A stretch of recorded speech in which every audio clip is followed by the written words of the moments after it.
Hi guys, Tetro here. So today is a Lacerate bleed character that I'm planning to show you guys with 1.8 million DPS on our Lacerate. And also, if you manage to get some additional boosts from like a banner, adrenaline, or you get like a intimidate from your awakened gems, or even from a reckoning, you're doing about nearly 2.3 maybe to 2.4 million damage. And the good thing about this build is that we are insanely tanky with 50%, 58% block chance for spell damage and attack. And then when we use a Roomy Flask, we're able to cap our block chance, able to block most of the things with 6.8k HP if we didn't block anything. Max rest, a lot of damage mitigation and fortify, as well as this build is extremely cheap to build. I actually start with Lacerate Gladiator and managed to transition from the Lioneye version into the block version, which I'm gonna show you guys today. So there are two versions of Lacerate Bleed Gladiator I'm talking today. So firstly, the first version is the Lioneye Remorse version, followed by the Surrender version. Both of them are great, and I actually did start the Delirium League using the Lioneye Remorse version. So for both versions of the Lacerate character build, right, all of them are able to do all content and have their own strength and weaknesses. They all share like the same item and the same skill tree, except the ascendancy and also the shield. The Lioneye Remorse version of the Lacerate Bleed is much faster in terms of mapping and has a higher damage, and it feels really smooth to play. I really recommend the Lioneye version early on because it is very cheap to start off with, and I actually started off the Lacerate character using the Lioneye's Remorse version. The shield itself is only a few chaos, and if you buy a max road it's like probably 10c or something like that, so it's really cheap. While the other version is the Surrender version, slightly more expensive but way more tanky, and the damage is also really good. We are dealing at near 2 million DPS for the Surrender version of this build.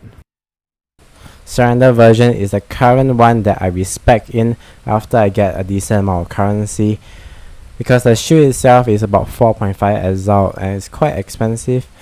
But I really like the Surrender version because if you are really trying to push for levels and you don't want to die that often and you still want to do respectable damage, the Surrender version is really nice because your block chance without Roomy Flask, we are having like 58% block chance, and we have like really high amount of armor, and whenever we block we regain HP because of the shield.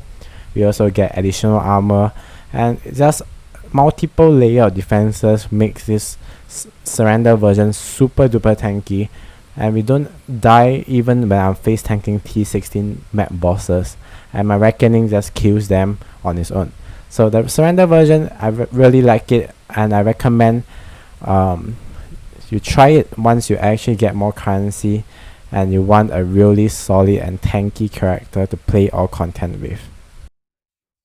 So for both versions of the Lacerate builds, we are taking two Keystones, which is Resolute Technique as well as Crimson Dance. So Resolute Technique, we literally have no drawback on it because we're not playing crit, and crit are usually more expensive for builds, so we are playing a more league start viable build. That's why we are not playing crit. If you are playing crit, don't take Resolute Technique. And Crimson Dance is really strong because the 8 stack of bleed we are able to get, if you are able to get 8 stack of bleed onto a boss, we are able to deal a lot of damage compared to no Crimson Dance. So taking Crimson Dance is just for better bossing, and even with 1 or 2 stack onto normal mobs or rare mobs, we are able to kill them with our bleed. So the drawback is very little, and it allows us for some really good bossing damage. So let's talk about the gear. So of course we are running the shield based on the version of the build you are playing. Then for our weapons, we are actually using an axe. For axe, the reason why we are playing an axe is because axe, usually there's a lot of axe nodes around our skill tree, and they all give really good bleed damage or just physical damage in general. So that's the reason why we're playing X. And for X, there's one very important mod that you can get from the Elder X, which is the 60% chance for bleed to deal 100% more damage. So if you want to know how to craft such X, you can check out the video in the description down below on how to craft the bleeding X. But to summarize, basically you use fossils on an Elder base X, at least level 83, Jade and Corroded fossil, and just hope that you get the mod. The chances of getting a mod is actually really high, and that is the most important mod of them all, and at least 200 physical DPS on the X is nice. I managed to get pretty nice one with Cooling Strike and all this, but those are not necessary for a build. So next, I want to talk about the Flask that we are using. Basically the Flask we are using are just Life Flask, Sapphire Flask, Onslaught, basically a Sugar Flask and a Quicksilver Flask.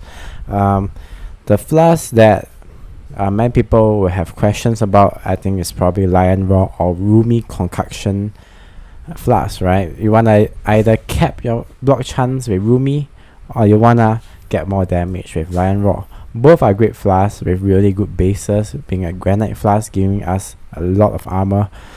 So without Rumi Flask, we're having like 58% block chance, which I think is really good, and just another layer of defense. But if you really wanna go on a full-on block, you can go ahead and use Rumi. But if you want more damage, I think Lion Raw is really fine to use, because even without the Flask, we're having 58% block chance is already very high, and having high HP and a lot of mitigation and fortify. Not having max block chance, I think is fine, because it's just basically another layer of defense for us. And Lion Raw is just more damage. Damage is always really good, but either options is fine. You can just try out and see which one you like, and they are both relatively cheap to get. So for this build, we are also running a cluster duo. I think that for most build nowadays in Delirium and in future league, actually, everyone gonna playing at least one branch of cluster duos, because they are just really powerful. For little points, you are able to get like an insane amount of damage or defense, like special effects and all this kind of stuff. And we are running cluster duos, and I think most cluster duos should be fine as long as they are adding damage, like physical damage over time to our physical multiplier, and then small cluster you can take like HP or chance to block. If you want more chance to block, take the chance to block. If you want more HP, take more HP. But for large and medium, you are taking more damage. You can check out my POB to see what duo I use, but you don't have to use the same. Just see what you want, what you need, and what you have, and just use them accordingly. And I think that they should be just fine, to be honest, because cluster duos are really strong, and they are relatively easy to craft. There are many different versions of cluster duo combination you can get out there. I'm not sure what is the best combination right now, because it's relatively new, but I'm pretty sure that any combination is still stronger than our normal skill tree. So try it out and experiment with the cluster duos yourself. For the Bandit choice, if you're league starting or you're having trouble to cap your resist, helping Alira is fine. But once you're able to cap your rest without Alira, the best choice would be to kill them all and get the 2 skill points. You're able to refund Alira's favor by giving an Onyx Amulet and also like 10 regret ops, and you're able to get the 2 skill points. The 2 skill points are way better than the Alira bonus, because really we are not playing crit, so the crit multiplier, and also we don't really need the rest later on, because this build you're gonna get a lot of resistance, to be honest. So killing them all is the best choice in my opinion. So for the Pantheon, Major God, I recommend Solaris, just a lot of mitigation once you upgrade to the max. And then for Minor God, I recommend Shakari, because you're immune to poison, and we literally are not playing CI, we don't have any chaos resistance, so being immune to poison allows us to steamroll some content in the game. So I really like Shakari. Of course, you can experiment around if you want and change accordingly if you need certain Pantheons at certain things, but these are the best for endgame content in general.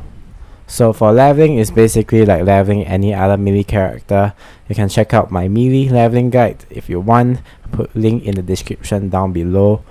And yeah, that's it. The other gears are pretty normal gears.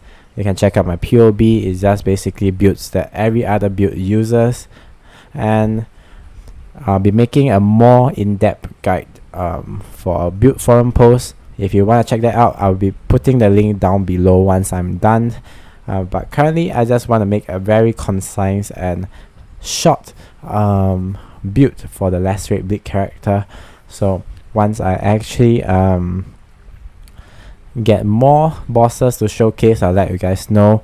And I'll be showcasing a Sirus Awaken level 6 fight. So enjoy the clip and stay tuned for more content.还有 storyline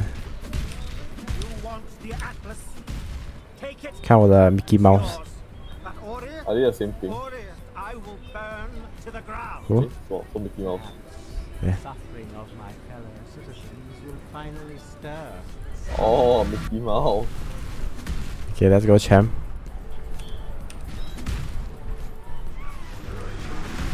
Yeah, this one cannot touch. Touch will pass away. Yeah, I go under 就会 prop.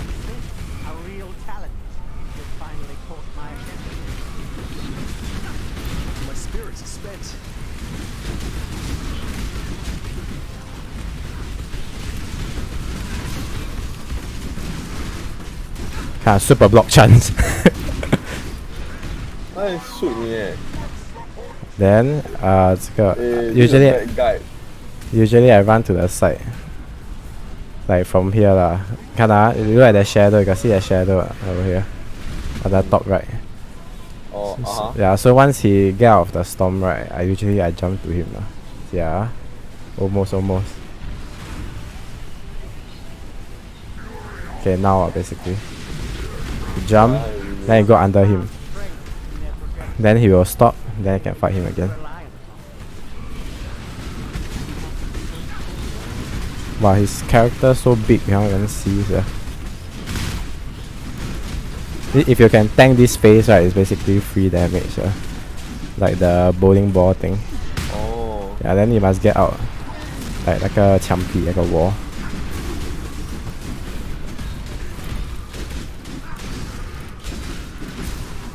Then you go next phase. Then same strat. You hide the corner. No, then the last phase. Last phase got super laser. Later I show you. Yeah, same strat. You look at the shadow. Then I jump in.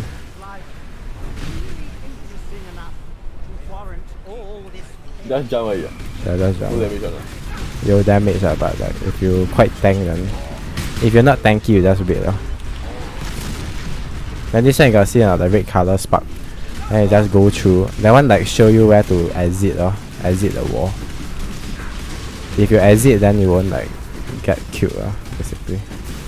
因为那个 like super high damage if you stay inside the wall. Then last phase, this one. Last phase. I go out here. Okay. Yeah, cause the character right, Sirus right, he auto go to the stairs. So I go upper corner, can wait for him.